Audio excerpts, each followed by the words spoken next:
Pero muy buenas tardes, por aquí hablándoles de nuevo Carlos Ochoa para su espacio Evangelio Veraz. Hoy vamos a traer, como suelo hacer, una reacción, o como para mis amigos católicos que los quiero y los amo demasiado. Quiero aclarar que no soy en ningún momento anti-mariano, pero tampoco soy pro-mariano en ningún caso de ese, pero esta reacción tiene que ver más como con un tema teológico, tiene que ver más con un concepto que se utiliza a diario y quizás nos puede dejar como un sinsabor, y es: María es madre de Dios. Yo quiero que simplemente escuchemos al sacerdote que nos va a presentar su posición, obviamente utilizando su posición dogmática, teológica y aún bíblica, si se le puede decir así, y vamos a estar reaccionando.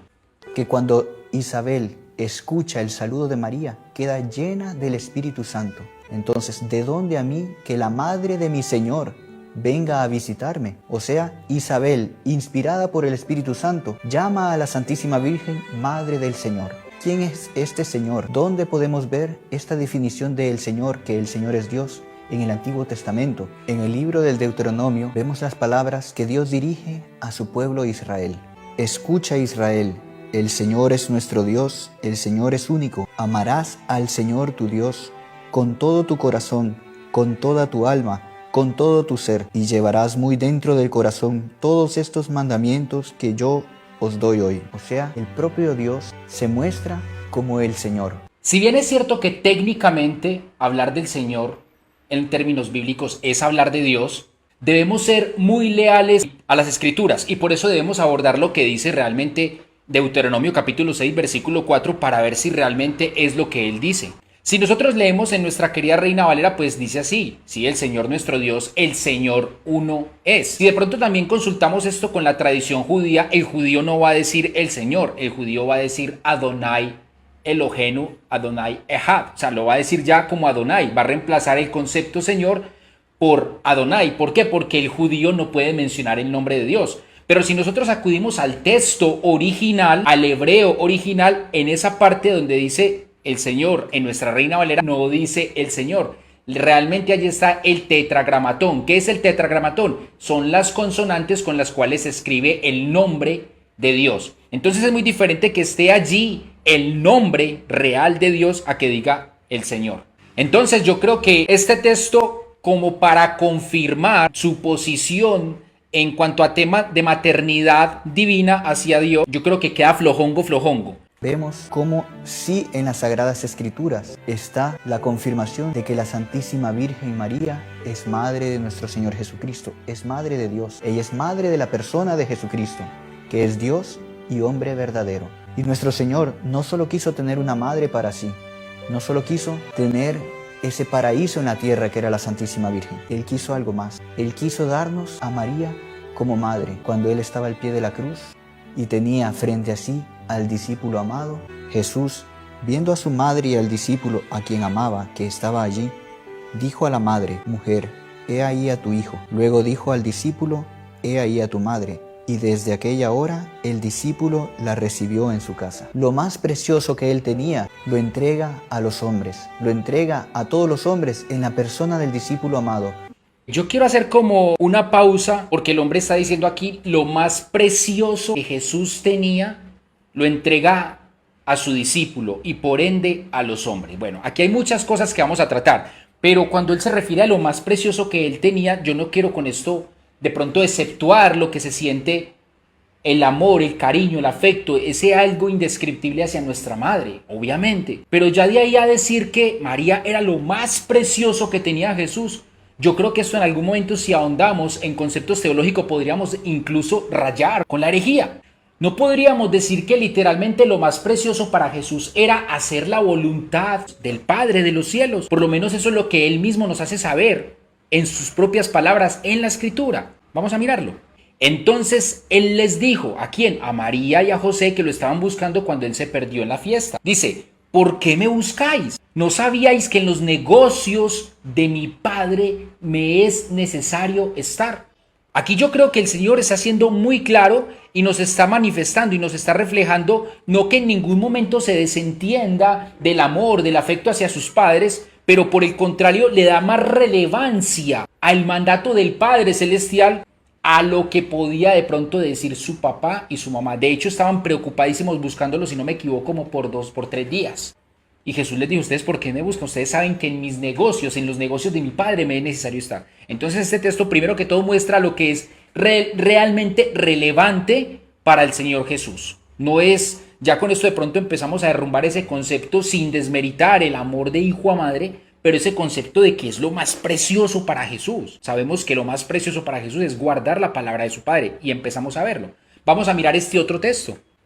Dice así en el Evangelio de Juan capítulo 4 verso 34. Jesús les dijo: mi comida es que haga la voluntad del que me envió y que acabe su obra. Aquí claro y de manera conclusa, el Señor Jesucristo le está manifestando realmente cuál es el objetivo a sus discípulos. Le está diciendo: mi objetivo, mi alimento, mi comida y mi pensamiento, mi enfoque, todo lo que yo tengo que hacer como misión en esta tierra es cumplir y acabar la voluntad del Padre para la cual me envió. Entonces, vuelvo y reitero, en las palabras de este hombre, sin desmeritar, obviamente aclaro, sin desmeritar el amor que como Jesús pudo tener a su madre, al igual que usted quizás lo pueda tener hacia su madre o a su padre, ese amor no va a prevalecer jamás de los jamases por el amor a la palabra de Dios y por el amor a hacer la voluntad de Dios. Vamos a seguir reaccionando porque aquí quise hacer este break a lo que él venía comentando acerca de dejar en cuidado a su madre, a su discípulo amado, y qué es lo que el hombre toma como interpretación a ese cuidado que deja en Juan. Vamos a ver cómo lo interpreta él.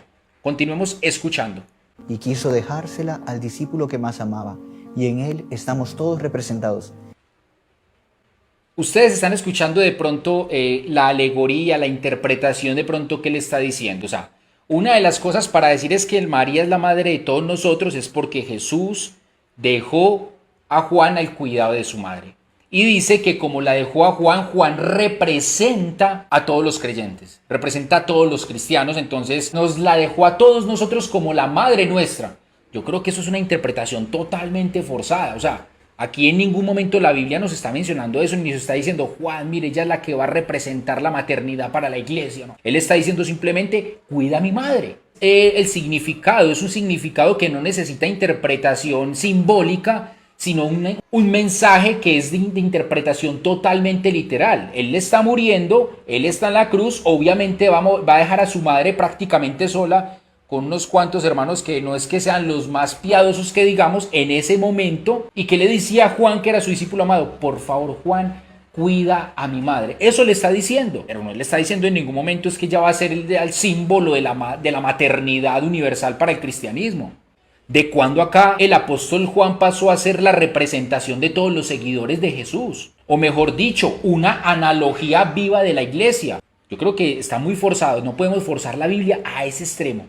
Qué alegría nos tiene que dar saber que tenemos una madre, pues como dice San Luis María Griñón de Montfort, quien no tiene a María por madre, no puede decir que tiene a Dios por padre.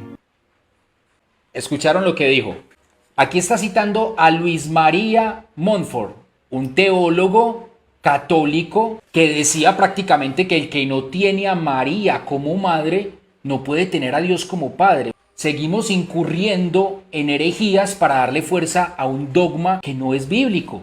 Lo primero que hace este sacerdote, pues mi querido amigo sacerdote, es que está apelando a una falacia de autoridad. ¿Qué es falacia de autoridad? Está mencionando a un hombre que vivió prácticamente en el siglo XVII, Montfort, y lo pone como autoridad por encima de las escrituras, diciendo: es que si lo dijo Montfort, entonces es la verdad. Eso es una falacia de autoridad. Y lo está poniendo aún por encima de las sagradas escrituras. Y sin quizás percatarse, está diciendo una herejía de manera indirecta, pues está limitando la paternidad de Dios hacia todos nosotros como creyentes, de no aceptar la maternidad de una criatura del mismo Dios.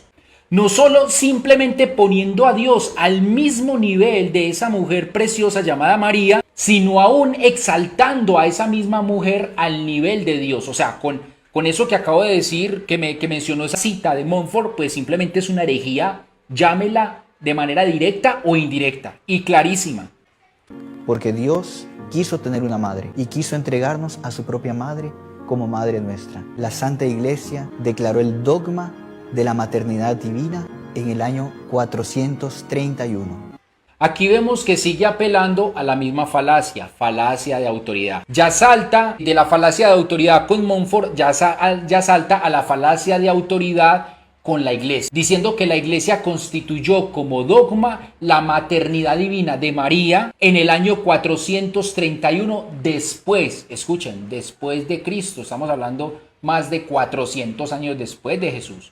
Entonces vemos que está un poco tardía la parte dogmática para esta doctrina, y no solamente eso, sino que ya van 0 y 2 falacias de autoridad que son totalmente antibíblicas para simplemente respaldar su doctrina. Nada que ver con argumentos bíblicos, puras falacias. Antes de ese año había corrido entre los cristianos, entre los católicos, una herejía promovida por el patriarca de Constantinopla que se llamaba Nestorio. Él llegó a afirmar que María no era madre de Dios, sino que era madre de Cristo, y daban el título en griego Christotokos, o sea, la madre de Cristo, y empezó a llevar a muchos católicos al error. Nestorio afirmaba lo siguiente: que nadie diga María es madre de Dios. Ella es una mujer y es imposible que Dios haya nacido de una hija de Adán. Con estas frases y muchas otras, llevaba a muchos cristianos al error, solo que salieron otros obispos en defensa de Nuestra Señora. Aquí está mencionando a Nestorio y dice que él se estaba ocupando de propagar una herejía, la cual decía simplemente que María no era la madre de Dios. Curiosa y paradójicamente, cuando Nestorio pronuncia estas palabras que realmente están en la historia, lo hace mucho antes, aún antes de que saliera este dogma católico de María como madre de Dios. Y curiosamente lo llaman hereje. ¿Por qué? Porque fueron formando su doctrina con el pasar ni siquiera de los años, con el pasar de los siglos. Pero es una doctrina que era totalmente desconocida, no solamente para los apóstoles, sino para los padres apostólicos, que eran los discípulos de los apóstoles. Esto se gestó después del siglo V prácticamente. Entonces Nestorio lo único que hizo fue simplemente corroborar una enseñanza que había sido apostólica y lo llamaron hereje. Llevaba a muchos cristianos al error, solo que salieron otros obispos en defensa de Nuestra Señora, de la maternidad de Dios. Hasta acá yo me atrevería a pensar que este asunto es un asunto más de dialéctica, pues si bien es cierto que María fue madre, fue madre de Jesús, y Jesús obviamente es Dios para nosotros como cristianos creyentes, fácilmente ellos podrían llegar a esa conclusión de decir, vea, efectivamente Jesús es Dios y como María es madre de Jesús, entonces por ende María es madre de Dios. Pero vuelvo y reitero, esto ya es un tema más de dialéctica, porque de la misma manera yo podría decir que como Jesús tuvo un comienzo acá en la tierra por medio de María, entonces eso indefectiblemente entonces me llevaría a pensar bajo esa misma dialéctica que utilizan, entonces que el mismo Dios tuvo un comienzo también en la tierra. Y eso es herejía. Dios es infinito, Dios es eterno. Dios, por el contrario, fue el creador de María. No María la que procreó, mejor dicho, a Dios, jamás. Entonces yo creo que es saber diferenciar o saber poner un límite a la dialéctica. Repito, Jesús es Dios, entonces no significa que porque María sea la madre de Jesús, entonces es la madre de Dios, porque si vamos a plantear esa misma posición, entonces Jesús tuvo un comienzo en la tierra, mas Dios no. Con eso, saber diferenciar y saber utilizar muy bien la dialéctica. Sigamos escuchando. Y ellos decían que María era Theotokos, o sea, madre de Dios. Se reunieron todos los obispos junto al Papa San Clementino I para definir el dogma de la maternidad divina. Incluso Nestorio hizo parte de este concilio. Empezaron a levantar todos los temas teológicos y llegaron a la conclusión de que María tiene que ser madre de Dios, por todos los versículos que ya leímos anteriormente. Y ahí el Papa San Clementino I proclamó lo siguiente: si alguno no confesare que el Emmanuel, o sea, es decir, Cristo, es verdaderamente Dios, y que por tanto la Santísima Virgen es Madre de Dios, porque parió, o sea, dio a luz según la carne, al Verbo de Dios hecho carne, sea anatema. Bueno, aquí quiero hablar dos cositas referente a lo que acabo de mencionar con el Papa Clementino I. 0 y 3 veces que apela a la falacia de autoridad. Vemos que está citando mucho Montfort, la iglesia, los obispos, ya está citando a Clementino, pero no está citando Biblia. Ha utilizado hasta el momento un verso para corroborar su tesis dogmática, pero hasta el momento vemos que sigue con la falacia de autoridad y con esto pretende que salga a la luz una verdad que no existe. Y lo delicado es porque aquí Clementino, si se puede decir así, Clementino I, se da el derecho y se toma los atributos de excomulgar a las personas que no acogen este dogma, que es totalmente antibíblico. Vemos aquí más falacias de autoridad y vemos que ya se toma ciertos derechos que no le compete o que no le brinda en ningún momento las escrituras.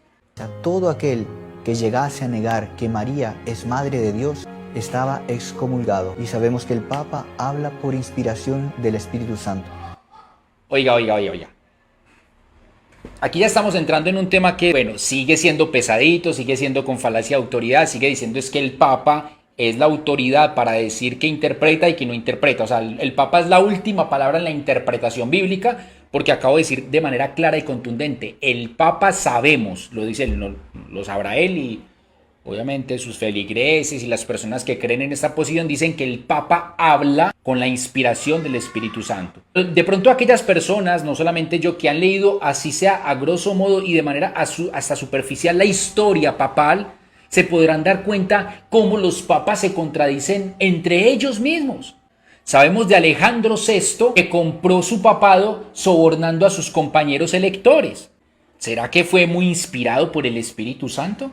También él mismo se encargó de nombrar a muchísimos de sus parientes en cargos de poder y aún se tomó el atrevimiento de mandar a asesinar a muchos cardenales, escuchen, cardenales que eran rivales suyos para poder usurpar y tomar sus propiedades. ¿Será que esto era inspirado por el Espíritu Santo? Esteban VI, conocido por exhumar el papa de su antecesor, vestirlo bien con sus ropas de papa y sentarlo en un banquillo de juicio, dizque para juzgar el muerto.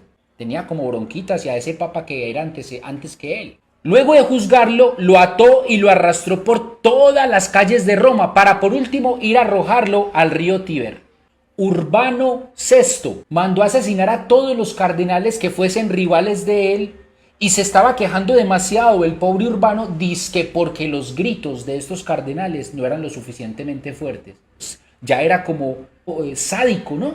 León X, conocido por su despilfarro financiero en tiempo de Martín Lutero y muy conocido por promover las indulgencias, aquellas que eran para comprar la salvación y aquellas que eran para sacar a nuestros familiares de ese purgatorio en el cual estaban sufriendo. Platica, necesitaba la platica. Y lo tremendo es que eran inspirados por el Espíritu Santo. Juan XII, el hombre que hizo del palacio papal un burdel.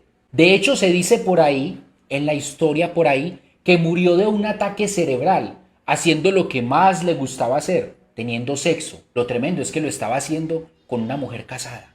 Y así quizás podríamos seguir mencionando muchos papas más, pero la pregunta es, ¿realmente esas son las bases que están utilizando para decir que en la inspiración de Dios y que tiene la autoridad para guiar la grey del Señor y decir que está por encima de las Escrituras? Vemos cómo Dios quiso confirmar aquello que ya estaba en las Sagradas Escrituras. Lo quiso confirmar por la voz de los papas. Pidamos a Santa María, Madre de Dios, que ella nos acoja cada día como a un hijo único, como a un hijo querido, y tengamos la confianza en que ella está dispuesta a ampararnos en todas las dificultades de nuestra vida. Este ya es el clímax de pronto de lo que implica el nombrar a María como Madre de Dios. O sea, este es el resultado. Vuelvo y reitero, el tema no es ser antimariano, el tema no es atacar, de hecho pienso sacar un mensaje acerca de las cualidades hermosas que tenía María. De hecho, deberíamos imitarla, pero darle esa posición a través de Madre de Dios nos implica creer en cosas como estas, como las que está haciendo en estos momentos. Por tanto, pidamos. Mira cómo está culminando.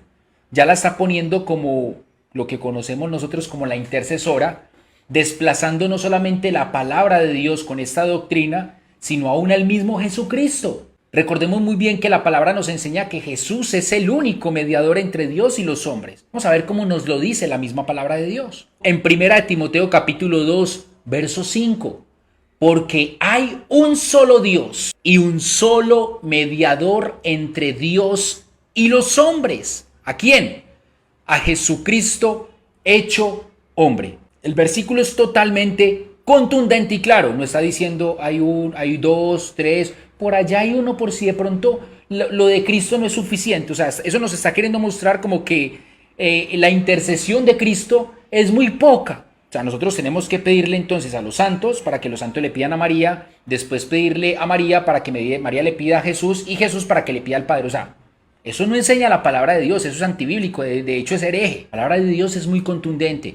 Un solo mediador entre Dios y los hombres. Y tristemente este tipo de cosas como por tanto vamos a acercarnos a pedirle a María es simplemente los resultados de creer en dogmas como el que estamos viendo, María, Madre de Dios. Pero antes de terminar, sí me gustaría que concluyéramos permitiendo que la misma palabra de Dios nos hable, que no sea simplemente la reacción y de manera contundente la misma Biblia nos muestre si realmente María está catalogada como la Madre de Dios. Vamos a mirar el primer texto y de ahí vamos a analizarlo. Dice así en Lucas capítulo 11, verso 27 y vamos a leer también el verso 28. Primero dice así: mientras él, o sea Jesús, decía estas cosas, una mujer de entre la multitud levantó la voz y le dijo: bienaventurado el vientre que te trajo y los senos que mamaste. Pero no nos quedemos acá con lo que de pronto con la admiración que tenía esta mujer por la misma madre de Jesús, sino cuál fue la respuesta del mismo maestro. Jesús le dijo, o él le dijo, antes bienaventurados los que oyen la palabra de Dios y la guardan.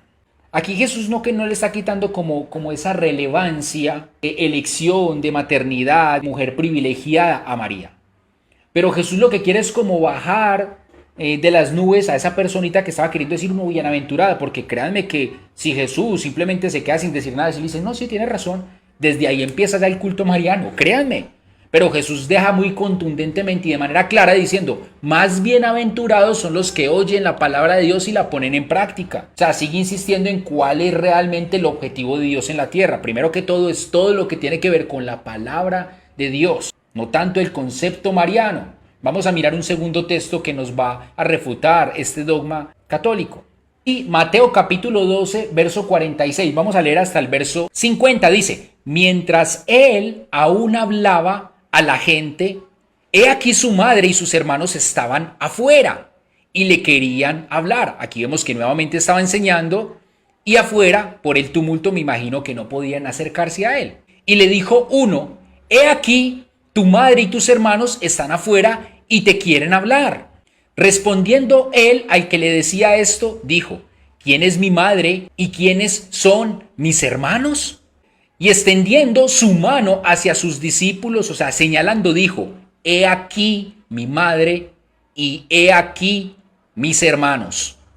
Porque todo aquel que hace la voluntad de mi Padre, que está en los cielos, ese es mi madre, ese es mi hermano, y mi hermana y mi madre. Entonces notamos aquí dos cosas muy importantes que es la misma temática que Jesús le da al tema. Número uno, es lo más importante para él, aún su tesoro precioso, es hacer la voluntad del Padre. Segundo que vemos acá es que él, aunque ama a su familia carnal, él no vino tanto como a darle relevancia a su linaje en cuanto a la carne se refiere. Él vino a darle relevancia a su linaje en cuanto al espíritu se refiere. De hecho, la palabra de Dios lo dice muy claro, porque lo que es nacido de la carne, carne es. Lo que es nacido del espíritu, espíritu es. Por ende, lo que dijo Jesús de manera contundente es que para él van a ser parte de la familia, sean hermanos, madre, hasta utilizó el concepto madre para todo aquel o aquella que crea en la palabra de él. Con esto, de manera contundente, quiere de pronto bajar esa humarada de marianismo que se estaba levantando y con esto dejar claro y sentado de que él es el único y que por medio de hacer la voluntad del Padre es que realmente se alaba a Dios. No necesitamos más intercesores. Para finiquitar esto, yo creo que la palabra de Dios nos deja muy claro. No podemos negar jamás de que María fue la madre de Jesús. Y no podemos de pronto entrar en ese tema dialéctico de palabras con el cual simplemente entramos en confusión, porque si vamos a hablar de dialéctica, ya les mostré cómo con la misma dialéctica podemos refutar estos argumentos. Sepamos y entendamos, Jesús tuvo dos naturalezas y para nadie eso es un secreto, la Biblia nos las muestra, una naturaleza humana y una naturaleza divina. María fue la madre de Jesús, ese ser que estuvo aquí en la tierra como tal, en un cuerpo humano como el nuestro igual. Pero María jamás de los jamases fue ni será la madre de Dios, el cual encarnó ese cuerpo. Dios les bendiga.